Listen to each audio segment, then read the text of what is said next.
Market voices में आज हमारे साथ हैं आदित्य बिरला सन लाइफ एएमसी के सीईओ महेश पाटिल, जिनके पास फंड और इन्वेस्टमेंट में करीब 30 साल से ज़्यादा का अनुभव रहा है और ये करीब 3 लाख करोड़ से ज़्यादा का एसेट मैनेज करते हैं।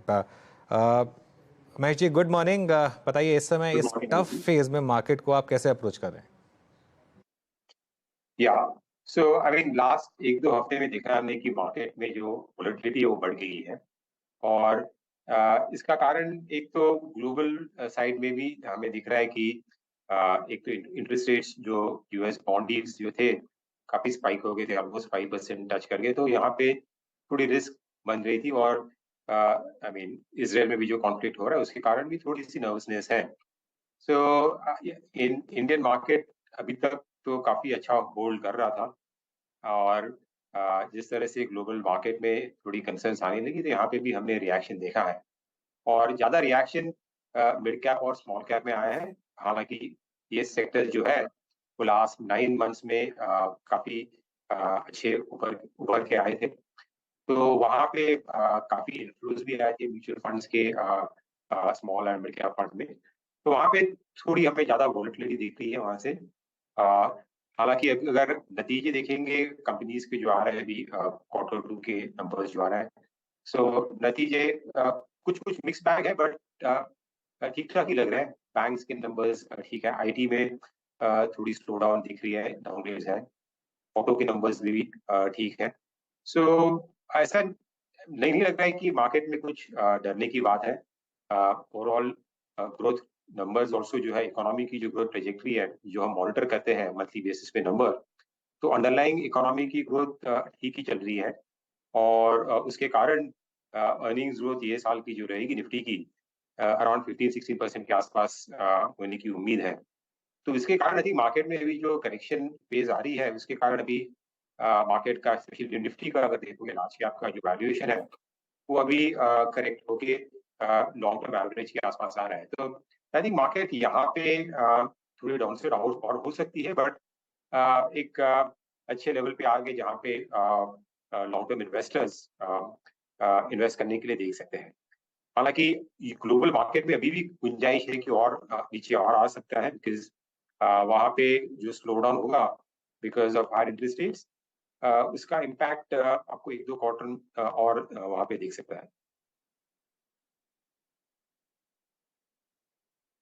ओके, तो महेश जी, इस समय मार्केट में जो सबसे ज़्यादा इम्पैक्ट आ रहा है वो बैंकों पर आ रहा है। Banks, large cap private banks चल ही नहीं रहे हैं इस मार्केट में। ऐसा आपको क्यों लग रहा है? क्योंकि नंबर्स ठीक ठाक ही रहे हैं सबके, कुछ खराब रहा नहीं। और ऐसा भी नहीं है कि कोई बहुत ज़्यादा बड़ी रैली आ चुकी थी इनमें पहले। या सो बैंक्स में राइट आपका ज्यादा सेलिंग है, बिकॉज बैंक्स में उसका एक कारण है, मोर टेक्निकल फैक्टर है कि बैंक्स में ओवरऑल ओनरशिप भी काफी ज्यादा थी, स्पेशली फॉरेन इन्वेस्टर्स की एफआईआईस की देखोगे। वैसे बैंकिंग और फाइनेंशियल्स ओवरऑल बेंचमार्क में भी काफी बड़ी मात्रा में उसका वेटेज है। तो जब भी मार्केट में नेगेटिव एफआईआई सेलिंग आती है तो हमें देखते हैं कि बैंक्स में उसके ऊपर ज्यादा इम्पैक्ट आता है। हालांकि बैंक में जैसे आपने ठीक बात की कि नतीजे ठीक ठाक ही हैं। खाली एक कारण और एक हो सकता है कि बैंक में हमने देखा है कि जो बैंक की जो प्रॉफिटेबिलिटी है, जो मार्जिन नेट इंटरेस्ट मार्जिन है, वो एक तरह से पीक आउट हो गया है। बिकॉज अभी जो बैंक्स को बेनिफिट मिल रहा था जब भी इंटरेस्ट रेट्स ऊपर जा रहे थे, तो मार्जिन निम्स जो है बैंक्स की वो बढ़ रही थी। अभी यहाँ पे भी रेट हमें लग रहा है कि पीक आउट हो रहा है। तो जो इम्प्रूवमेंट था निम्स में वो पीक आउट हो गए। तो यहाँ पे आगे जाके थोड़ी निम करेक्शन आ सकती है। इसलिए जो नतीजे आएंगे बैंक्स में अगले 2-3 क्वार्टर में, वहां पे इतनी ज्यादा ग्रोथ नहीं होगी, बट अंडरलाइंग क्रेडिट ग्रोथ काफी अच्छी है, अराउंड 15% है। सो हमें नहीं लग रहा है कि बैंक्स में वरी करने की कुछ जरूरत है फंडामेंटली। हाँ, बिकॉज ऑफ टेक्निकल फैक्टर जो एफआई की सेलिंग हो रही है और ओनरशिप है, उसके कारण ये सेक्टर हमें वीक दिख रहा है। Mahesh, good morning. टेक्नोलॉजी कंपनियों के नंबर्स सारे आ चुके हैं और एक सिरे से सभी कंपनियों ने कहा है कि देखिए अभी भी पेन है, या तो अपने इनके क्लाइंट्स स्पेंडिंग को कम कर रहे हैं या फिर उसे पॉज कर रहे हैं। उस कमेंट्री में कोई बदलाव नहीं, लेकिन दूसरी तरफ H2 को लेकर उम्मीद है। आपको क्या लग रहा है, कुछ रिवर्सल आएगा इनकी अर्निंग्स में इन द सेकेंड हाफ, या फिर ये मामला FY25 तक टल गया है? तो आईटी सेक्टर के अगर बड़ी कंपनीज के आप नतीजे देखते हैं और उनकी कमेंट्री अगर सुन रहे हैं तो एक तो बिकॉज ग्लोबल कंसर्न होने के कारण बड़ी कंपनियां जो है आईटी स्पेंड्स के डिस्क्रिशनरी स्पेंड है उसको थोड़ा डिले कर रही है। सो उसके कारण ओवरऑल जो ग्रोथ नंबर्स है ट्रेजेक्टरी वो हमें काफी कम दिख रही है। हालांकि जो डील पाइपलाइन है कंपनीज की जो ऑर्डर बुकिंग वगैरह है वो काफी ठीक ठाक है, खाली एग्जीक्यूशन स्लो डाउन हुआ है। और जिस तरह से जैसे मैंने बात की कि यूएस में इंटरेस्ट रेट्स अभी ज्यादा है और अभी रिसेंटली इसराइल में जो कॉन्फ्लिक्ट हुआ उसके कारण थोड़े जो कॉर्पोरेट्स है ग्लोबल कॉर्पोरेट्स आईटी स्पेंड्स में थोड़ी और इतनी जल्दी से स्पेंड्स नहीं बढ़ाएंगे ऐसा लग रहा है। तो इसका कारण है कि अगले एक हाथ क्वार्टर 2 क्वार्टर में भी हमें लग रहा है कि जो स्लो डाउन दिख रही है हमें टॉप लाइन में वो बरकरार रह सकती है। नेक्स्ट ईयर FY25 में इस जब जो भी ऑर्डर बड़ी ऑर्डर्स जो मिली है पाइपलाइन में उनका एग्जीक्यूशन ऊपर आ सकता है। तो आई थिंक अगले सेकंड हाफ में भी हमें लग रहा है कि ये सेक्टर में आपको ज्यादा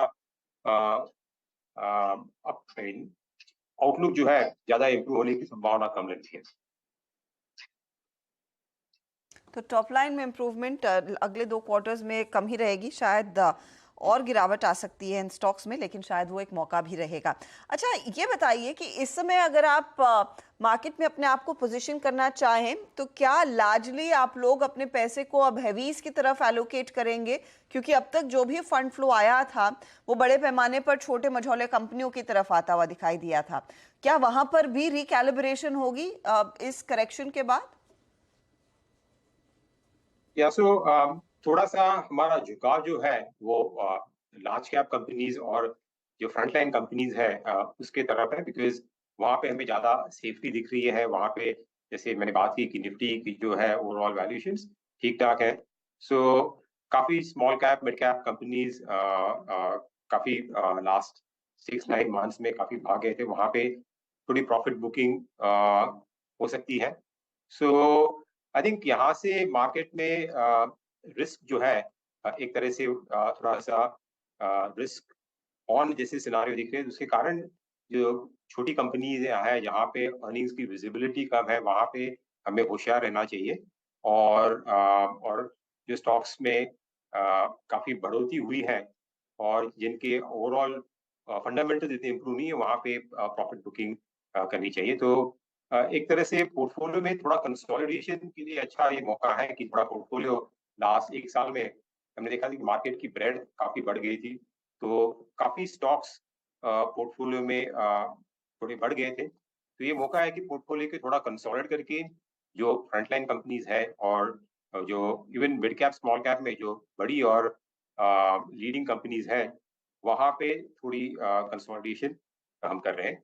और आई थिंक ये मार्केट में ऐसा नहीं है कि जो मिड एंड स्मॉल कैप में जो करेक्शन लग रही है हमें लग रहा है कि वो करेक्शन शॉर्ट टर्म करेक्शन है। अगर इंडियन इकोनॉमी अगर अच्छी कर रही है तो काफी small cap and mid cap companies long term के लिए अच्छे परफॉर्म कर सकते हैं, अच्छी अर्निंग्स आ सकती है। बट हमें काफी सिलेक्टिव रहना पड़ेगा ये मार्केट में। जो सब स्टॉक चल रहे थे लास्ट 6-9 महीने में आई थिंक वो वैसा सिनारियो अभी हमें देखने को नहीं मिलेगा। काफी स्टॉक स्पेसिफिक मार्केट में रिएक्शन होगा।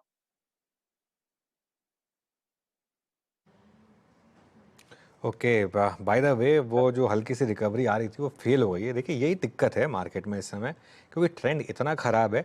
अब हम आ गए हैं 18,900 तोड़ दिया अब हमने, 18,899। अब हम 18,900 निफ्टी के वो जो लेवल था उसके नीचे आ गए हैं।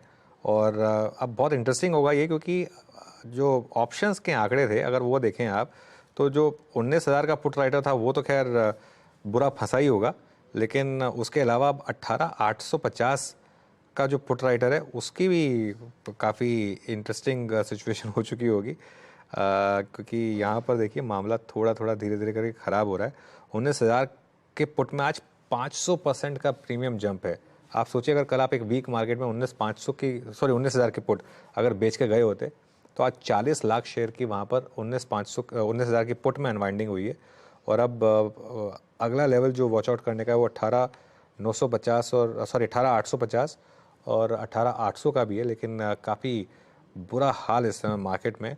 और उसके सामने आप कॉल राइटिंग देखिए क्या ज़बरदस्त हो रही है। 19,000 की कॉल में अब 2 करोड़ का बिल्डअप हुआ है आज की आज में। और बहुत ज़बरदस्त यहाँ पर सेलिंग इस समय। महेश जी, इस समय आपकी एडवाइस क्या है रिटेल इन्वेस्टर्स को, इस फेज़ को कैसे नेगोशिएट करें? क्योंकि कई लोगों को एक टेम्पटेशन होती है कि हमने पैसा बहुत बनाया था, अब मार्केट में अगर ज़्यादा बड़ी करेक्शन आ रही तो हम एक बार के लिए निकल जाएं और नीचे क्यों ना वापस री एंट्री करें। आपका क्या एडवाइस होगा इस समय? तो ऐसे इसके लिए अपने को देखना पड़ेगा कि मार्केट का शॉर्ट टर्म और long term view, right. I think जो long term medium term view है मार्केट का, आई थिंक वो अभी भी अच्छा है। हमें नहीं लग रहा है कि ज्यादा कुछ डरना चाहिए। हालांकि शॉर्ट टर्म में जो रिएक्शन आने की जरूरत थी, बिकॉज जैसे मैंने बात की कि ग्लोबल फ्रंट पे थोड़ी रिस्क ऑफ है, और मार्केट्स ऑल्सो काफी थोड़ी जल्दी भाग गए, specially mid and small cap में। तो हमें लग रहा है कि ये करेक्शन फेज है। यहाँ पे अभी मार्केट से अगर आप ये लेवल से अगर बेचते हैं तो वापस री एंट्री करना बहुत मुश्किल होगा रिटेल इन्वेस्टर्स के लिए। हालांकि नई इन्वेस्टमेंट जो कर रहे हैं, जो हम पहले से बात करें कि थोड़े से रुक के कीजिए, थोड़ा स्प्रेड आउट कीजिए। अगर एसआईपी आप कर रहे हैं तो उसको कंटिन्यू कीजिए, उसको ब्रेक करने की कोई जरूरत नहीं। आई थिंक ये जो करेक्शन आ रही है वो एक I mean well kind of anticipated correction है। जो नॉर्मल इवन बुल मार्केट में हमने देखे हैं कि इस तरह की अराउंड 10% की करेक्शन काफी बार आती है। हमें लग रहा है कि ये ऐसी करेक्शन है, ज्यादा इस डरने की बात नहीं है, बिकॉज अंडरलाइंग फंडामेंटल्स काफी ठीक है। सो मैं नहीं कहूंगा कि इन्वेस्टर को कि अभी पैनिक करके निकल जाना चाहिए। हालांकि आपके अगर एसेट एलोकेशन में काफी कुछ चेंज हुआ है, राइट, तो वो एसेट एलोकेशन रीबैलेंसिंग करने की बहुत जरूरत है।